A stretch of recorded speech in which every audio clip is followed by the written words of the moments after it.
Thank you. I hope you like our tour of the last century. We've taken you from the Victorian times right up to the 60s and 70s. I hope you've enjoyed yourselves this afternoon as much as the children have enjoyed themselves putting this on for you. They got ever so excited this afternoon, especially after yesterday and this morning. We've got more to do this week. Tomorrow we're actually burying a time capsule in the wall, and contrary to rumour, it won't contain me.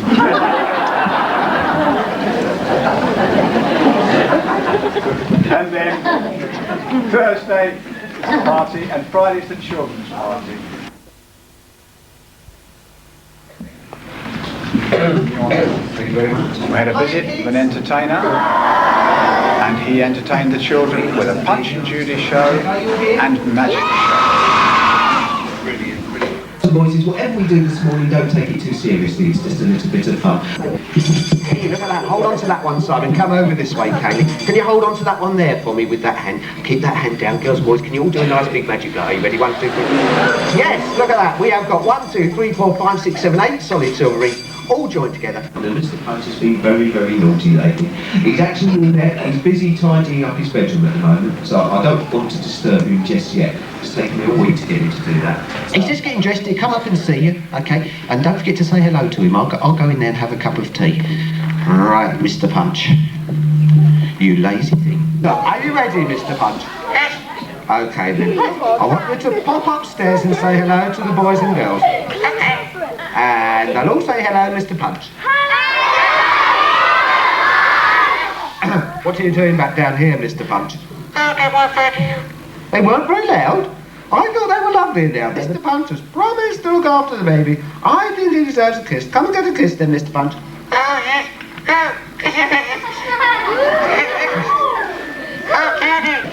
Now, bye-bye, bye-bye.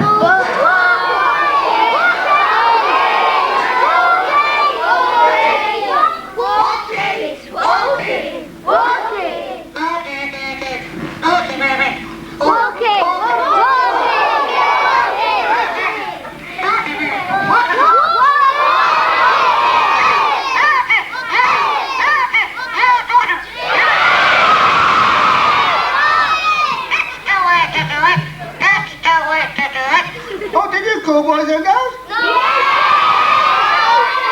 have you done with my baby, Mr. Punch? It fell out of the window. I expect you threw it down the stairs, didn't he, boys and girls?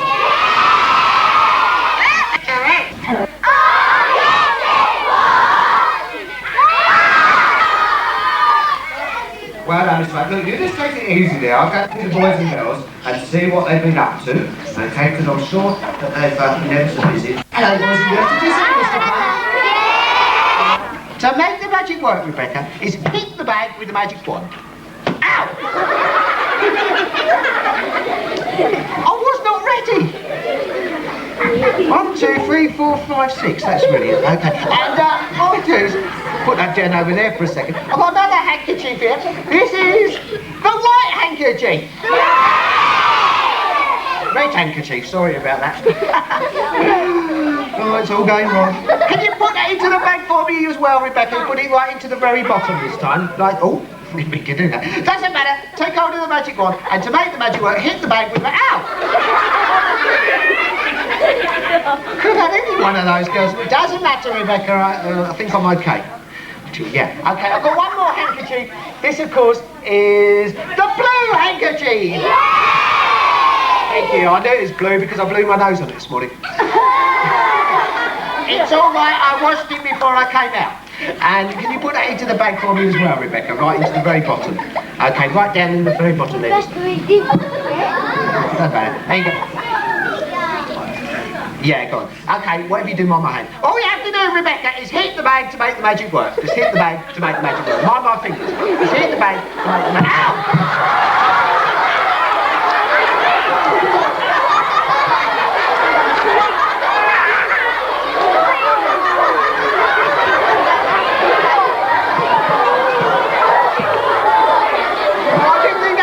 Did you?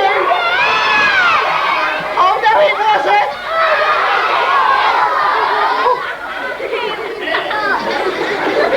Put your hands into the bag, Rebecca, and take out the flag that we made. And I'll give you a big clap. There you go. Brilliant. There you go. Hooray! Yes! Give Rebecca a nice big clap now, everyone. It's not a flag, it's a chicken. How did I get in there? I'll give you another... Okay. 2 very gentle taps this time, okay? Very gentle, okay? Now. One hot! And one cold! Give me back the magic wand! Ow!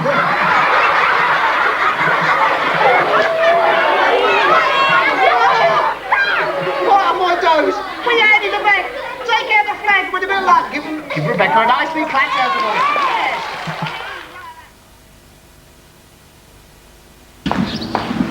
When the school was originally built, there were 6 more classrooms in the main building than there are now.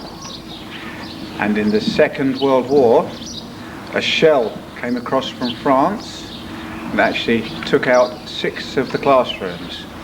If you look against this wall here, this is where the corridor was originally, and on the far wall were the actual classrooms themselves. And there were 3 classrooms downstairs, accessed by the corridor, and 3 classrooms upstairs.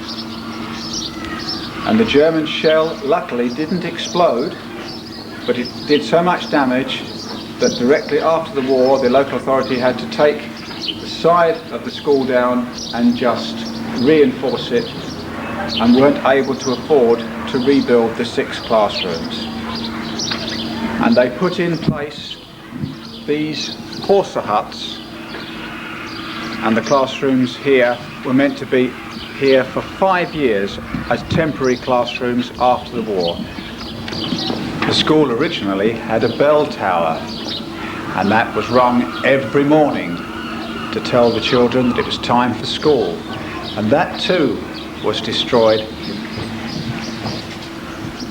This is the entrance to the Second World War air raid shelters. They were trench shelters built just before the beginning of the Second World War, and they could accommodate up to 400 people sleeping here overnight or during an air raid.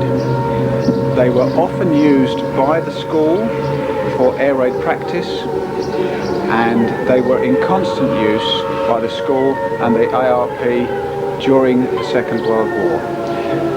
The steps to either side were built to give access to the rest of the field, and the air raid shelter extends to a good quarter of the existing field.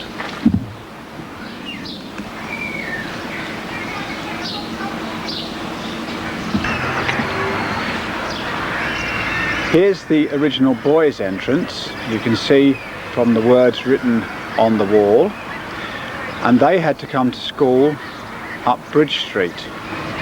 The girls came in from Sydney Street, and they came into the front of the school through the entrance at the front, and the infants came in downstairs as well. And of course the boys had to be kept separately, and then they went upstairs, and all their classrooms were upstairs in the main building. The boys came in their entrance and went upstairs, and if you look at the building now, you can see the 6 windows that were actually the original windows in the building when it was built.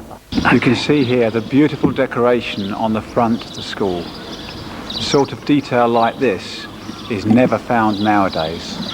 Just below the decoration are the original windows, again part of the boys' school on the first floor. In the corner of the school playground is the original schoolhouse, and this house was part of the main school right up until the 1990s, when the local authority sold it off. When did you start school here, Mr. Clark? In 1910. And when did you leave? 1919. Was it a nice school that you came to? It was very good. And what's the sort of things that you used to do? We did it as we were told. Did you? Were they good teachers? Very good, yes. Some better than others, we would understand, yes. And what were the names of the teachers? Can you remember any? Yes, the first one I remember is Miss Bevan, who became Mrs. Curley. then Mr. Hardy, then Mr. Ditlock, Yeah. and Mr. Brady, who was the top teacher, and the headmaster was Mr. Greenstreet. Mr. Greenstreet. Yes.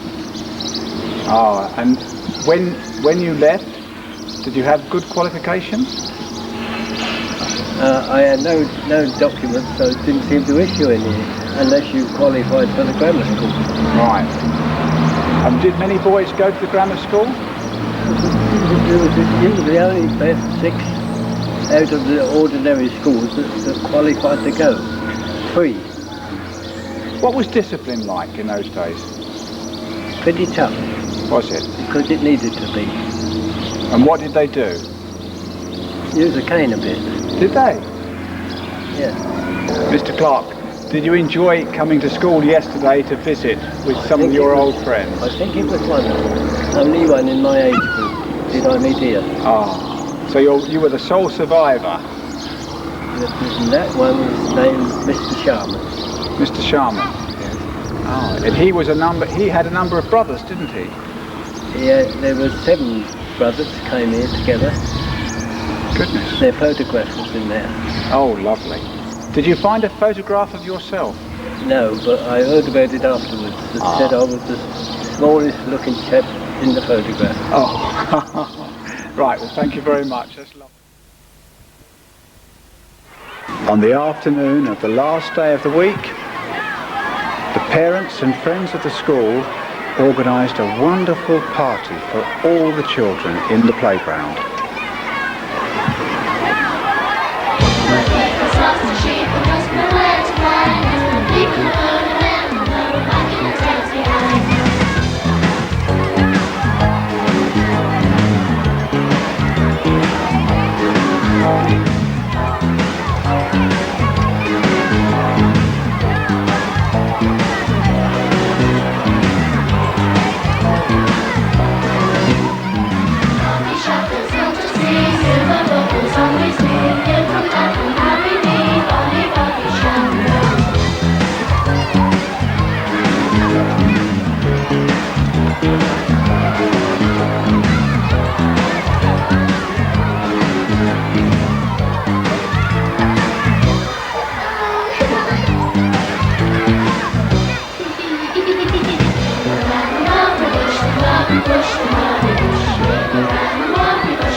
Right, if you listen carefully, I'll read out the card. Are you listening? Congratulations from all of us. 100.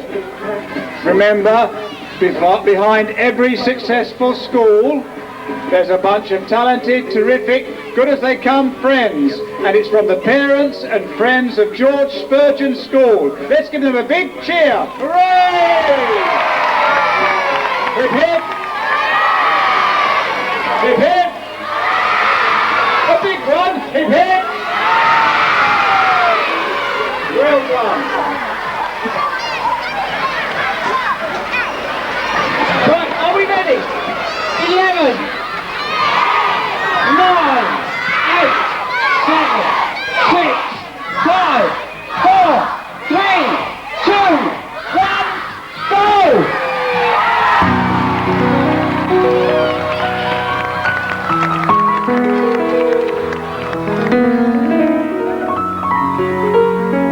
Thank you.